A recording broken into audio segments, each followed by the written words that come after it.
Bueno, siguiendo con las reacciones que experimentan los halogenuros de alquilo, veamos ahora las reacciones de eliminación. Ya nosotros sabemos que las reacciones de eliminación son aquellas en las cuales se produce la pérdida de una molécula de agua del sustrato. Bueno, no solamente agua, una molécula pequeña del sustrato, originándose un doble enlace. La reacción que vemos ahí entre el bromuro de terbutilo con etanol en el reflujo produce esa mezcla de productos. Uno de ellos se puede explicar asumiendo que hay una sustitución y la otra una eliminación, el 2-metilpropeno.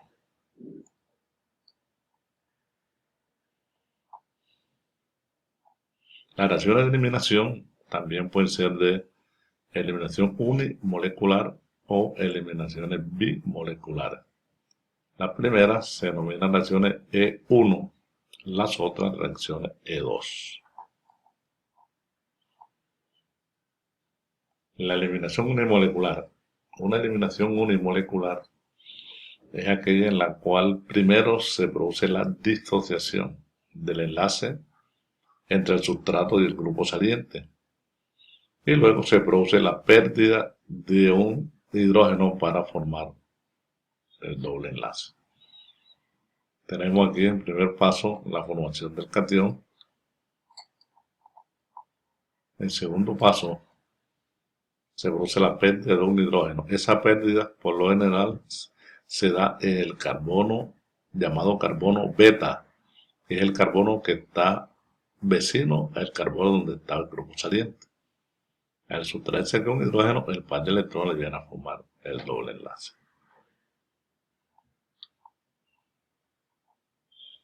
Bien, tenemos el diagrama orbital molecular cuando la base sustrae un átomo de los que están unidos al carbono beta. Queda libre el orbital y entre ellos se forma el nuevo enlace.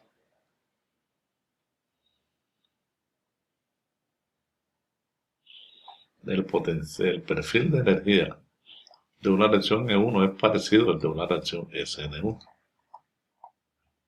Ahí lo tenemos.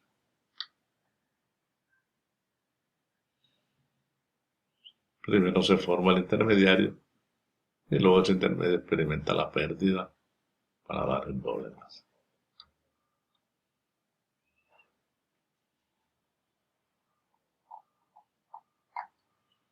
Eliminación bimolecular o reacción E2. Una reacción de eliminación de tipo E2 se define como aquella en la cual, al mismo tiempo en que la base sustrae a un átomo de hidrógeno unido al carbono beta, se produce el rompimiento del enlace entre el sustrato y el grupo saliente y comienza a formarse el nuevo enlace. Todo eso se da de una manera armónica y sincronizada hasta cuando se rompen totalmente los enlaces y se forma el nuevo enlace. Tenemos la reacción entre el bromuro de butilo y el metóxido de sodio. El metanol produce el 2-metilpropeno más NaBr más metanol. En la reacción hubo pérdida de halógeno y hubo pérdida de uno de los átomos de hidrógeno. En este caso no hay problema, puede ser cualquiera porque todos ellos son equivalentes y originan un solo producto.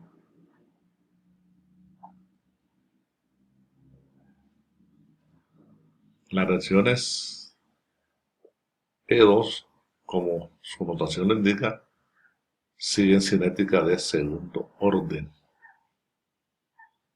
Una reacción de segundo orden es aquella en la cual, en el paso determinante de la velocidad, intervienen o participan dos especies.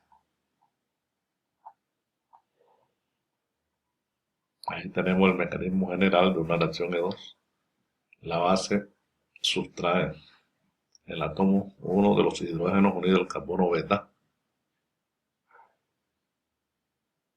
En este momento comienza a formarse el nuevo enlace y comienza a romperse el enlace entre el grupo saliente y el sustrato. Todo eso de manera sincronizada hasta cuando se forma el doble enlace. Los estudios cinéticos sobre estas reacciones han demostrado de que la velocidad de las reacciones 2 depende tanto de la concentración del sustrato como de la concentración de la base. Y siguen la ley de velocidad general, que es velocidad igual a la constante por la concentración del sustrato por la concentración de la base, que es la ley general que sigue una reacción de segundo orden.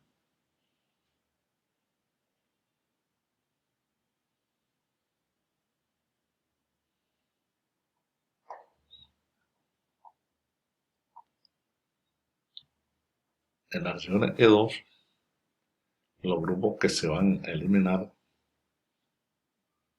adoptan una conformación, la que podemos llamar antiperiplanar. O sea, los dos átomos se ubican en planos diferentes, por ejemplo, el hidrógeno y el cloro.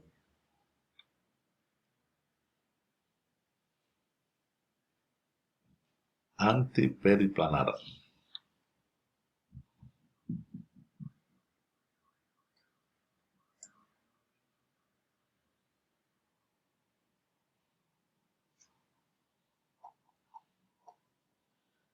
Ahí vemos el diagrama orbital molecular, el átomo de hidrógeno y el bromo, ya están en plano opuesto.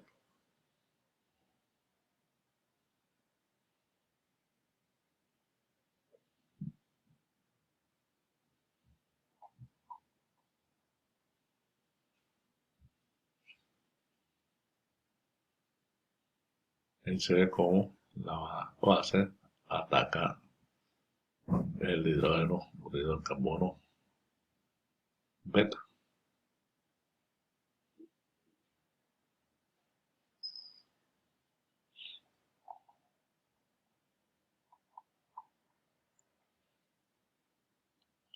Ahí se usan los diagramas de Newman para indicar el proceso de eliminación de una reacción de dos. Los átomos a eliminar están en posiciones antiperiplanares, o sea, en planos opuestos. La base ataca el hidrógeno, sale esto y se produce el doble enlace.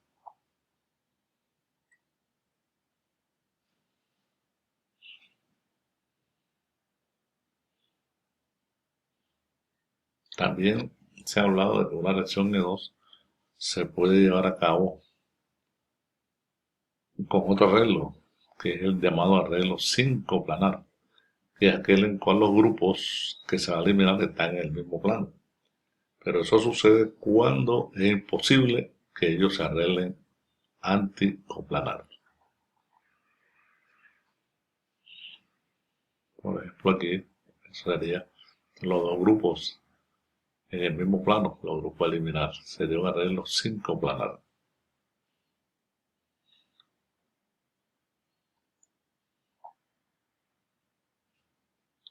Pero el estado de transición sincroplanar es menos favorecido que el estado de transición anticoplanar, porque presenta interacciones de tipo estérico y de tipo electrónico, tal como se ve en la figura.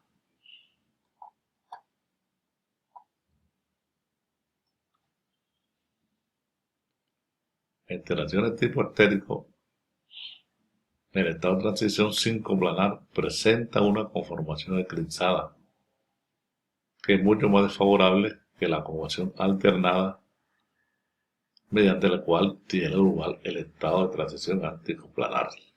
Este es un estado de transición donde la interacción es menor que el estado de transición del estado sincroplanar.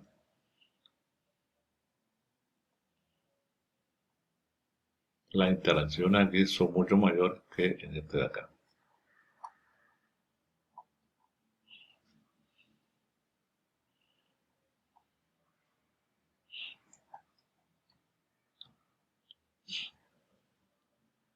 cuando la base en una disposición 5 planar se aproxima al sustrato para capturar el electrón, se acerca también al grupo saliente.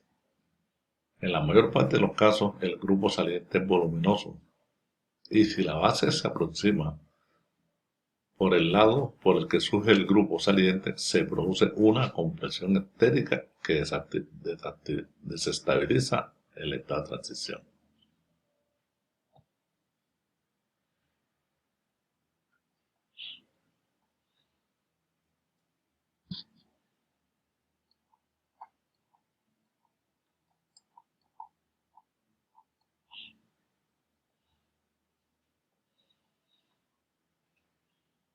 Y se muestra nuevamente la interacción electrónica en los estados de transición.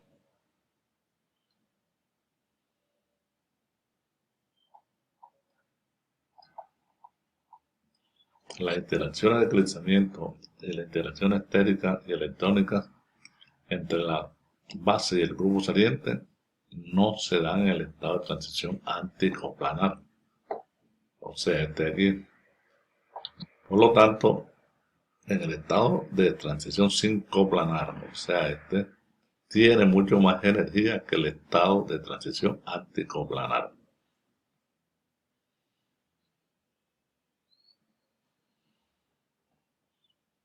Por esa razón, las reacciones E2 en su mayoría se dan de manera anticoplanar.